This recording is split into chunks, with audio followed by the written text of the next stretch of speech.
Hello, fertile souls. Welcome to Omalayo, which means joyous child, a channel dedicated to unlocking the secrets of preconception so that couples like you can get and stay pregnant and grow the family of your dreams. I'm your host, Dr. Abigail, and I'm very excited to get into today's topic. On a previous video, I shared 5 foundational factors of your fertility that your doctor is probably not talking to you about. And just to recap, those 5 factors, the one many people are actually talking about, which is all of the physical things. That's everything related to your physical health, your health status, what's going on with eggs, sperm, the womb, all of those things. And as critical and as aware as we are about that factor, that's actually going to be one of the last things that I really delve into. I really want to focus on these other 4 factors that impact your fertility that a lot of people don't pay attention to and that you actually have a lot of control over. So, continuing the recap, I talked about physical. The other 4 factors are your emotional state and the emotional realm, the spiritual realm, and how that impacts your fertility, your ancestral, your history, your lineage, all of that, and how it impacts your fertility, and then the transformational factors and actions that you can take in all of these realms that you can actually have control over on your fertility. Today, and in this video, I'm actually going to focus on that emotional realm, the emotional factors, and how it impacts your fertility. I'm going to talk about why it matters. Why do your emotions matter for your fertility, right? I'm going to talk about which emotions specifically are we talking about right now and how it impacts your fertility. What in particular it impacts about fertility and preconception. We'll get into pregnancy a little bit later, but right now I'm talking about your fertile state and what to do during the preconception period, specifically focusing on your emotions. A few additional complicating factors that tend to come into play. I'll touch on that a little bit, but then I'm going to really focus a lot on what you can do about it, some tips for coping, and how you can actually take some transformational actions in this realm to support your emotions and improve the chances of conception for you. So let's go ahead and jump into it. Why why do your emotions matter? Why is it critical during this preconception time? Um, we know that emotions are normal. They can get abnormal, and this is where we get into the field of mental health, right? They can get excessive and impede our way of thinking and even impact and start to get embedded into our physical bodies, right? Think of emotions as signals, signposts that are happening in your body. They're energetic vibrations that show up in your body that's created by your mind. Emotions are material that's in our bodies. They start with thoughts and feelings, etc., but then they turn. They're augmented. They're supported with neurotransmitters, hormones, chemical factors inside of our body. So it's an emotional thing, which is intangible, but it turns into a physical thing in our bodies, right? It's really important to understand that your emotions are intangible, but they turn into tangible physical things, starting with those neurotransmitters and hormones and everything that's flowing in your bloodstream. And then it embeds in your body. It settles somewhere, it does something. To take it a little bit deeper, think of emotions as, again, that material that your baby is growing in, swimming in. Even before your conception occurs, this is that material. And this is why I really want to get into these factors of preconception and understanding. I call it unlocking the secrets of preconception. There's a lot of opportunity in this time frame that we actually have control over ourselves, that we can manage. And one of them is our emotions. So why does it matter? It matters because emotions are invisible but also very real. They seem um, fleeting. They change, they're subtle. You can't really always name it, but they have very real impacts on our bodies. Okay. So, which emotions are we actually talking about here? We have all kinds of emotions, and in particular, I'm talking about stress related emotions. That's what I want to focus on when I talk about the impact, and in particular, unfortunately, the negative impacts on our fertility. But if you understand which emotions and the impact that it has on your fertility, on your body, then we can talk about ways to mitigate it, manage it, resolve it, at least be aware of it, right? So a lot of it starts with the awareness. So when I say stress related emotions, I want to talk about stress. So stress is an emotion. We kind of are familiar with it, but we don't. Stress itself is an emotion, but then there are stress related emotions that cause similar effects that stress does. So let's kind of hone in a little bit on stress. When we experience stress in our bodies as a feeling, and the feeling can come from a lot of different ways, we'll get into that, it actually releases a particular hormone in our body, cortisol. Maybe you're familiar with it. Cortisol is the stress hormone. Stress can be good stress, bad stress, when you're planning for a pregnancy, when you're planning for a wedding, when you're planning a party. These are good things that you're excited about, but it can still be stressful. We call that kind of stress eustress. It's stress about a happy thing, but it still can have these impacts on our body. I also want to focus on distress. This is the stress that comes from distressing, uh, more negative things, fears, anxieties, grief, anger. I don't really like calling emotions positive or negative because, again, it's just a sign.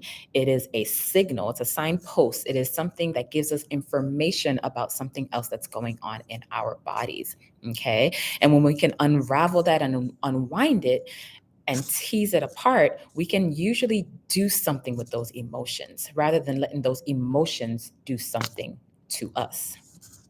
So, just to go off of a list of some of these emotions, again, stress, anxiety. Anxiety is almost a feeling of impending doom, over worry, if you will. Depression is more than just feeling sad and down. This is persistent gloom and doom and fears and kind of poor outcome or visualizations of the future. Grief is another feeling that falls into this realm.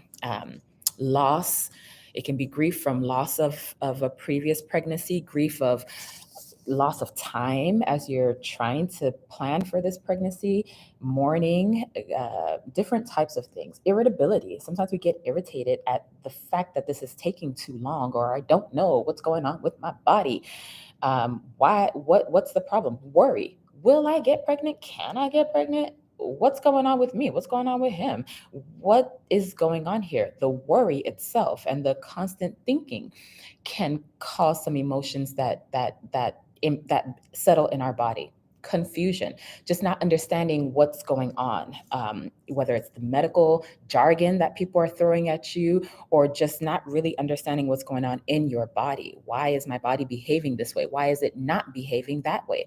Why is it this way for this person, but a different way for that? What's going on? I'm just confused. I can't make head or tails of what's going on. Sadness, it can be subtle, but when it continues or it's persistent, doesn't get alleviated, it doesn't go away a little bit, that can also be a stress related emotion. The frustrations of the treatments, the frustrations of trying, maybe travel and work. Sometimes these emotions come from isolation. You're by yourself and you think no one understands, or you don't want to keep pestering people about what you're going through. And hey, I'm in this by myself. What do I do now? How can I get out of this rut? We talked about anxieties. Some of these emotions can come from pressure, internal pressure, maybe a relational pressure. You and your husband are attempting to get pregnant and you don't know what to do. We have a time crunch. Maybe in the future we have travels or we need to move. You're trying to put it into this pretty package and there's this pressure. It could be pressure from family or from society. Aren't you getting old, girl? When are you going to start? Didn't you get married 5 years ago? When are y'all going to start having babies? Sometimes these feelings come in from shock. You were just trying to get pregnant, and in your journey of running tests and checking your body and status, you get some wild diagnosis that you didn't understand or know. Maybe it's your partner's diagnosis and it's just a shock on top of attempting to get pregnant and all of the hormones that are going in your body anyway. Now you've got the shock of this new news. What the hell, right? Sometimes there are feelings of inadequacy. Again, what's wrong with me? Am I not able to do this natural thing? And even with support from technology, I don't have the money to do it. I don't have the time. I don't understand. Just feelings of inadequacy can play tricks on our minds, right? We talked about guilt. What's wrong with my body? What's wrong with your body? Understanding, am I feeling guilty because of a promise or desire that I want myself? Do I feel guilty because I'm letting someone down, a mother, a grandmother, some other family member, or people in society? Sometimes our behaviors, our foods, our environment also contribute to the emotions that we have. So, for example, maybe we're not sleeping well. Maybe the stress of all of these thoughts are actually impeding our sleep. And now this poor sleep is now impacting all of your hormones from melatonin to maybe some additional cortisol or fluctuating your adrenal glands, whatever. I know I'm throwing out a lot of medical jargon. It's not to complicate the conversation at all. I'm actually really focusing on what we tend to be really familiar with, our emotions. You have a feeling. Those feelings are not just feelings. They mean something, they come from a place, and there are ways that we can manage these feelings and these emotions in a healthy way. And when we do these things, it can actually help put our bodies back into balance so that we can be in a state that is more conducive, it's more beneficial, it invites pregnancy, right? Jealousy, maybe jealous of other people having a different experience with getting pregnant and not really knowing how to resolve these feelings: envy, jealousy, guilt, shame, anger. So, just a few examples of some of these emotions that we're talking about here.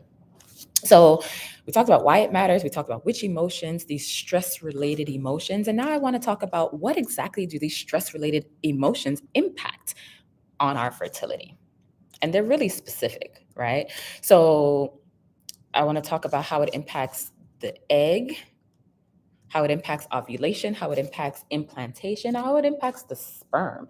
It impacts every aspect of fertility, of conception, pregnancy as well. But we're talking about preconception. Before you even get pregnant, these emotions are playing a role in your body. So understand that very clearly. So again, we talked about cortisol, that stress hormone. Well, with ovulation, which is what needs to happen for that egg to get out of the ovary for it to be fertilized by the sperm and then implanted in the womb. Well, for that egg to be released, which is ovulation, you need a few other hormones, LH and FSH, that's luteinizing hormone and follicle stimulating hormone. There will be a whole video to really get into the hormones, the endocrinology of fertility and preconception. But I don't want to get too technical too early. I really want to focus on things that we can conceptually understand and equip us with tools that we can use to manage and make changes in our lives, right? So LH and FSH are two important hormones. They come from the brain, the pituitary gland, and they work on the ovary and they allow for ovulation to occur. So let's just pause there. In order for ovulation to occur, you need those two hormones. But if you have too much cortisol, it actually reduces those hormones and then it can stop ovulation. Well, bummer. That's already an impact of stress. Let's pause there. Fertility or menstruation. Well, stress also, because of what it's doing on the ovaries and on the uterus and impacting those hormones, it can make for irregular cycles, and ovulatory cycles, so no ovulation cycles. It can make for zero cycles at all, heavy cycles, light cycles, but in particular that ovulation, because that's what we need to have happen to continue the conception journey. That's what we want to pay attention to. Overall, ovulation, menstruation, those are factors of fertility in the woman's body, right? So it's impacting fertility by impacting those factors. It impacts implantation. So let's say it didn't impact ovulation and fertilization happened. So the sperm now has fertilized the egg. Well, now that fertilized egg now has to implant in the womb. Well, when you have too much cortisol in your uterus, what it can do is cause low-grade inflammation. And inflammation is, I think of it like an agitation on a cellular level. There's all of these factors that are going in, free radicals and things that are causing some distress localized in the womb, in the uterus at this time. And that is inhospitable. It's not welcoming to that fertilized egg. And so now it won't implant, or it'll implant shallowly. And then that can cause an early miscarriage. It doesn't stay. And now we have an early pregnancy loss, even though the fertilization happened. Let's talk about the sperm a little bit. Stress, this cortisol, okay, specifically impacts the sperm by typically, again, terminology, glucocorticoids. Glucocorticoids is a steroid hormone. When you have too much hormones, the thought in the sperm production, spermatogenesis, that's what happens in the production of sperm in the testes. Again, a whole nother video on physiology and embryology and all of those things to break it down. And I'll use visuals for my visual learners out there, so it's not just a bunch of words. These steroid hormones cause these free radicals, and these free radicals actually decrease testosterone in the testes, okay, in the testicles. And when you don't have enough testosterone, that's one of the main things for sperm production. The cortisol also specifically targets sperm, not just the production of it, and the hormones that are necessary for the production of it. It also targets the sperm itself. So it decreases sperm motility. That's how much it can move. How motile is the sperm? Is it swimming? You know, our little swimmers, are you swimming up to go and catch that egg and fertilize it? And then count. Increased cortisol also reduces sperm count. And we need, you see, maybe you haven't, but if you all remember the beginning of that movie, Look Who's Talking, again, there'll be more videos that will have visuals to explain what's happening in the body when we have sperm, 500 million sperm that are trying to penetrate this one egg. We need a huge number of sperm with each ejaculation to run that race to go and fertilize the egg. If you don't have enough sperm in the race, fewer are going to make it to the promised land, to the finish line, to go and implant and fertilize that egg.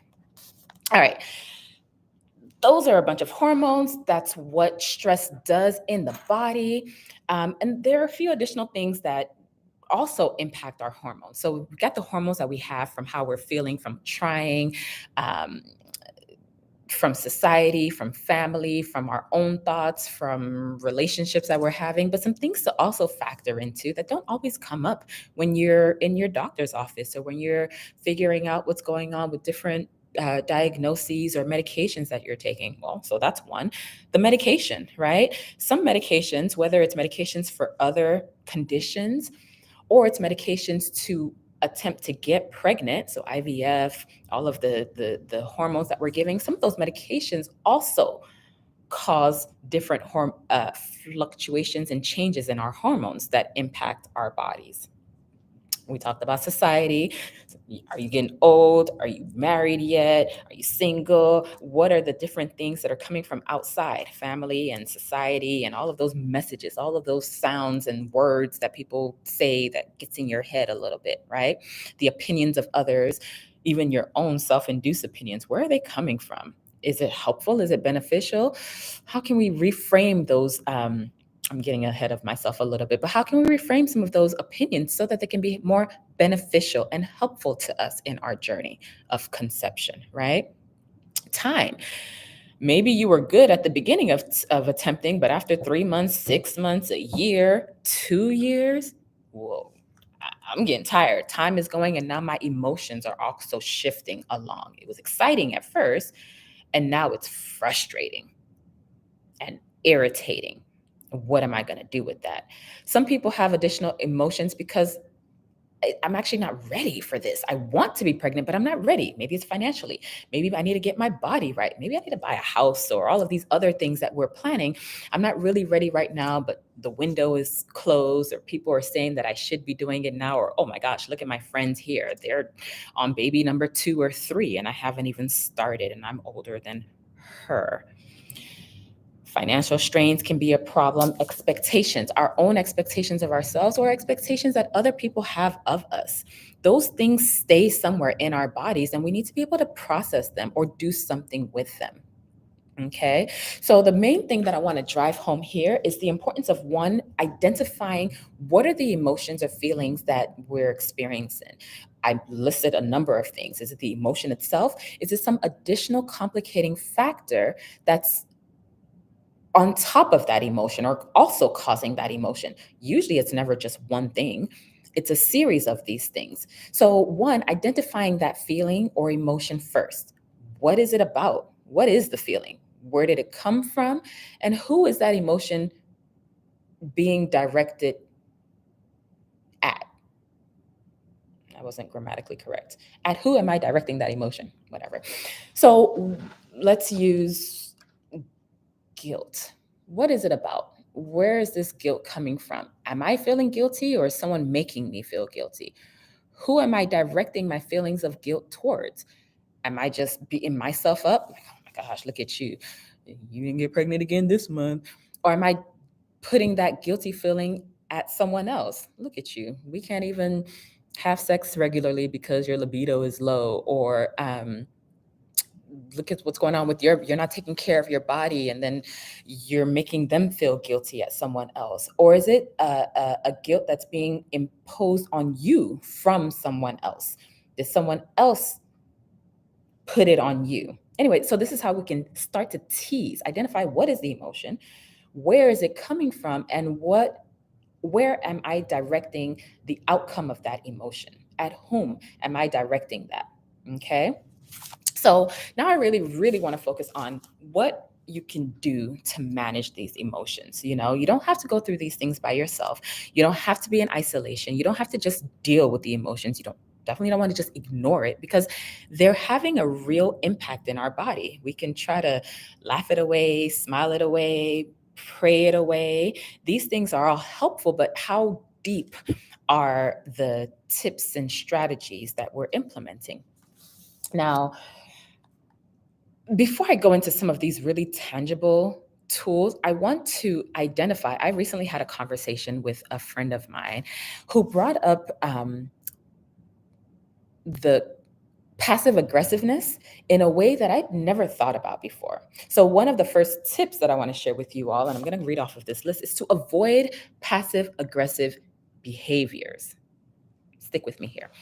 So, I'm going to go through a list of 1, 2, 3, 4, 5, 6, 7, 8, 9, 10 or so behaviors that have been identified by this author as passive aggressive behavior. So, avoiding these kinds of behaviors. Now, listen to this list and see if any of these things land for you. So, a passive aggressive behavior that you might want to avoid is avoiding conflict or confrontations. Are you someone who avoids conflict, avoids confrontations? You might want to stop doing that. It's okay to do that. And the reason, I'll give my own thoughts about some of these things as I go through the list. Conflict and confrontation, when you avoid it, there are feelings that you have in there, but they're not being expressed. They're not being let go. And so people who tend to avoid that are bottling up emotions that might have a negative impact on their body, on your physiology, etc. Right? 2, denying that anything is wrong. Similar, when you just like, nothing's wrong. Well, something's wrong. It's okay to acknowledge that you're not okay, right? It's okay to acknowledge that something is not okay. And in acknowledging it, identifying it, then we can start releasing it. It's like that pressure that starts to build up in a tea kettle or in a pressure cooker. When you don't hit that little valve to release some of that pressure, it starts bottling up the pot, the pan will start shaking, right? That's kind of what's happening. That low grade inflammation is just happening because you're not letting out that steam, those emotions, release it in some healthy ways. 3, not communicating thoughts, feelings, or needs. So, not communicating how you're thinking, what you're feeling, and what you need is a passive aggressive behavior to avoid. Using sarcasm or subtle insults. This is actually funny, you just a little snide remark, throw a little shade here and there. Where is that coming from? Is there something else that needs to be said? Say that thing, because the subtleties and not actually getting all of what you want to say out in a clear way is leaving some residue inside of you that might not be helpful to you if you're trying to conceive. Giving the silent treatment. Use your words. Talk. Why are you just another one, sulking? Why are you just moping around sulking? What's going on? For that. We're all grown adults here. Open your mouth, say your words, say what's going on, work through processing and releasing those emotions. Okay, continuing on this list of passive aggressive behaviors to avoid: being stubborn to prove a point, intentionally making mistakes. That's interesting. Intentionally making mistakes. How is that a passive aggressive behavior? And why would we want to avoid that? Intentionally making mistakes. That's like low grade, low key self sabotage, right? You're making a mistake. It's intentional, whether you're aware of it or not. That mistake is going to have some repercussions on you. It's a passive aggressive behavior that's actually just hurting you. Deliberately procrastinating, very similar. That deliberate procrastination is waiting, you're making some other excuses about it, but it's self-sabotaging, and it is a passive aggressive behavior to avoid. Okay. Resenting the demands and actions of others. That resent, again, residue inside of us. So other people are doing things, again, let's find our words, let's move and shift around in our associations with people or how we're choosing to engage, right?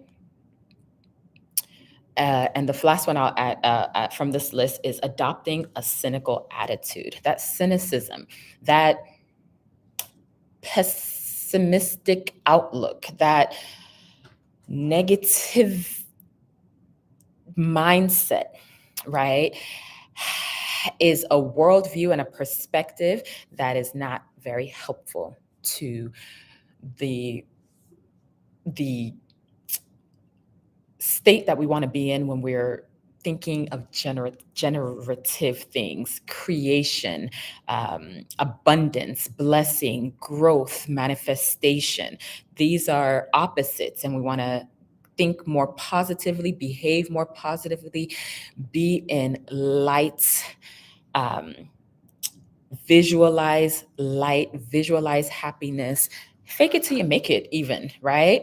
So one of the things I wanted to talk about passive aggressive behaviors to avoid, because it helps us to identify some behaviors that might speak to some emotions that we have that may hide the emotion itself. But if you can identify any of those behaviors in yourself, I would encourage you to take a deeper look at how to move through some of those behaviors, how to change some of those behaviors, and also where are those behaviors coming from? What is it grounded in? What is it rooted in? Why do I avoid conflict? Some of this will bleed into some history and other parts, spiritual aspects, but right now I just want to focus on the emotions, right? So what are some things that you can do? Let those emotions out. Is it tears? Is it screaming? What is the release that you need for that emotion to come out, and be okay with that, right? Communication, like we said, communicating what you need. Having conversations with friends, with your lover, with family, with a therapist, with a community group, a support group, but communication. talking through those feelings, identifying them, trying to figure out where and why and what, not just by yourself in your own head, but with others, right? Um, Information. Sometimes having information helps. Data. Just getting out of that uncertainty, that confusion, doing some research. This goes both ways. Sometimes we do too much and then we get more confused or anxious. But if you're the kind of person where having a bit more information can actually help to ground you because it relieves that uncertainty, then maybe this is something you want to pay attention to, right? um, Connection and community. So that's talking to someone, your lover, your partner, a friend, family, your girlfriend, your sister, your mother, a therapist. It can be friends and family or professional help. Getting support, asking for support from your support, right? But again, not assuming that other people should know what you're feeling or how to help you. So putting it out there, what kind of help or support you need or would be helpful for you. Relaxation techniques. So mindfulness, meditation. Mindfulness is just being aware of self, of emotions. So that's could be just as simple as just, how am I feeling right now? What's going on in my body right now? Is my heart racing? Am I breathing deeply? Am I shaking? Am I hungry? Am I tired?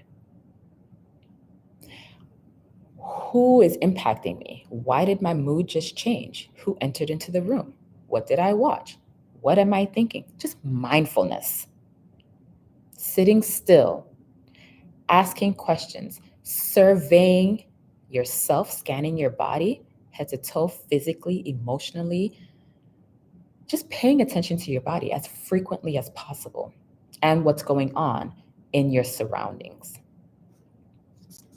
Writing is another very helpful tool. I talked about getting those emotions out. It can be tears and screams and shouts, running, exercising, getting it out of your body. But writing is a really good way of doing that.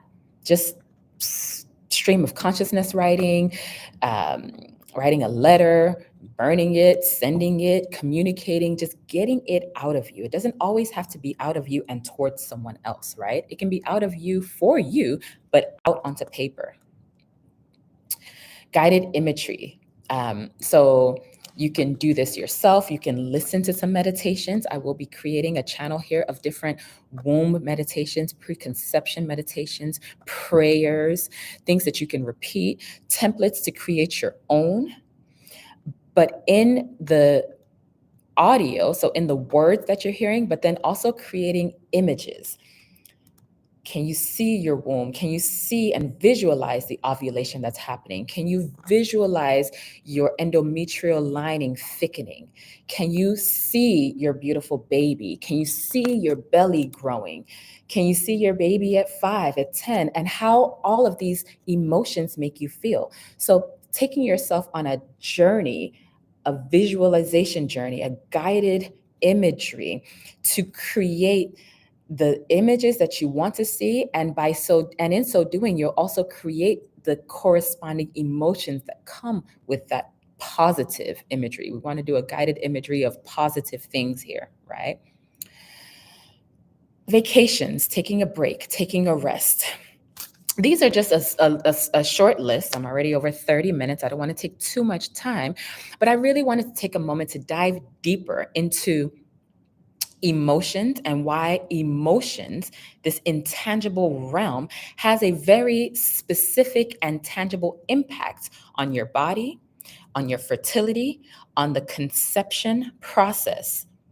Certainly in pregnancy as well, but I want to focus on preconception, the time period before you get pregnant, and the things that you can do during this time period to actually have a pretty significant impact on your fertility. Now, you'll hear some people say, hey, how do we know? Emotions, you can't do all of this.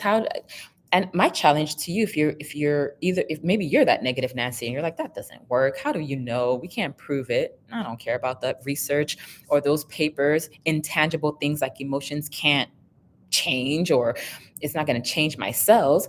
My challenge to you is, of these tips that I've mentioned, what does it hurt? If you think that it won't help your fertility, do you think that it's going to hurt your fertility to do a guided meditation or to journal or to communicate better or to avoid passive aggressive behaviors? I don't think so. So, what does it hurt? Just try it. That's it for now. If you found this video helpful, please subscribe to the video. We'll be talking a lot more about this. The next video I'm actually going to share will be going deeper into the spiritual factors. Share it with a friend that you think would also find value in this. And if you have any comments, questions, maybe you have a scenario or an example of something that I touched upon that you can relate to, put it in the comments down below. As we grow this community, we can learn from each other. Is there another emotion that I missed, or one that stands out to you a little bit more that you have an example? Put it down below and let's learn and share with each other. And with that, I'll see you all on the next video. Please stay blessed and stay fertile. Bye.